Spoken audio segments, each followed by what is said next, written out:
এই ছেলেটি নিজের পরিবারকে একটা গর্তে ফেলে দিল, সামান্য একটু খাবার নিজে ছুড়ে দিল আর নিজে বাড়ি ফিরে গেল যাতে আরামে ভিডিও গেম খেলতে পারে। যখন তার ক্ষুধা পেল, সে বাবার গাড়ি নিয়ে বেরিয়ে পড়ল, এটিএমে গিয়ে তাদের কার্ড দিয়ে টাকা তুলে নিল। তারপর সেই টাকা দিয়ে ফ্রাইড চিকেন কিনল, যা তার মা তাকে কখনো খেতে দিতেন না। কিন্তু কিছু সময় পর সে একা একা থাকতে থাকতে বিরক্ত বোধ করতে লাগলো এবং তখনই তার অনলাইন বন্ধুর কথা মনে পড়ল। সে তাকে আনতে গেল এবং গাড়ি চালানোর সময় ইচ্ছা করে গাড়ির গতি বাড়িয়ে দিল, যেন দেখাতে পারে সে আর শিশু নেই। দুজনই বাড়ি ফিরল এবং ঘন্টার পর ঘন্টা গেম খেলতে লাগলো। এদিকে গর্তে থাকা ক্ষুধার্ত মা কলার খোসা চিবোচ্ছিলেন, কিন্তু সেটা গিলে ফেলতে পারছিলেন না। তিনজনই বাইরে বেরিয়ে আসার চেষ্টা করলেন, কিন্তু গর্তটা এতটাই গভীর ছিল যে তারা আর কিছু করতে না পেরে শুধু ক্ষুধা সহ্য করে সাহায্যের জন্য অপেক্ষা করতে লাগলেন। কিছুক্ষণ পর ছেলেটি তার বন্ধুকে বাড়ি পৌঁছে দিতে বেরোলো। পথে সে আবার এটিএমে গিয়ে একটা মোটা অঙ্কের টাকা তুলল এবং কিছু না বলে সেই টাকাগুলো বন্ধুকে দিয়ে দিল, যেন প্রমাণ করতে পারে সে এখন বড় হয়ে গেছে। কিন্তু যখন সে আবার বাড়ি ফিরল, তখন দেখলো বাইকে একটা গাড়ি দাঁড়িয়ে আছে। ওটা ছিল মায়ের এক বন্ধুর গাড়ি, যিনি মাকে দেখতে এসেছিলেন। ছেলেটি ঘাবড়ে গেল এবং মিথ্যে গল্প বানাতে শুরু করলো, কিন্তু তার সিনেমার মতো কথা শুনে সেই মহিলা বুঝে গেলেন কিছু একটা গন্ডগোল আছে। তাই তিনি তার মাকে ফোন দিলেন, কিন্তু ফোনের রিংটোন তো ঘরের মধ্যেই বাজছিল।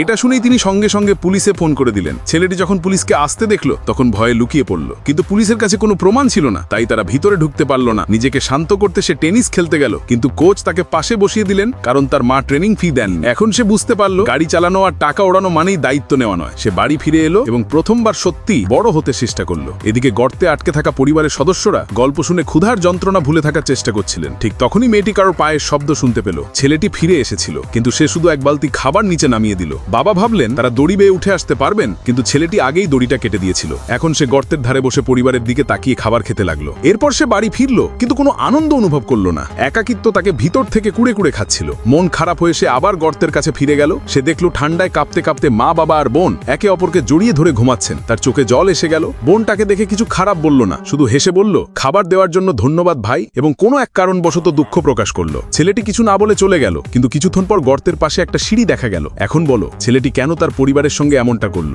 টিকটকে লাইক ভিউজ কিনতে চাইলে এই নাম্বারে হোয়াটসঅ্যাপ করুন।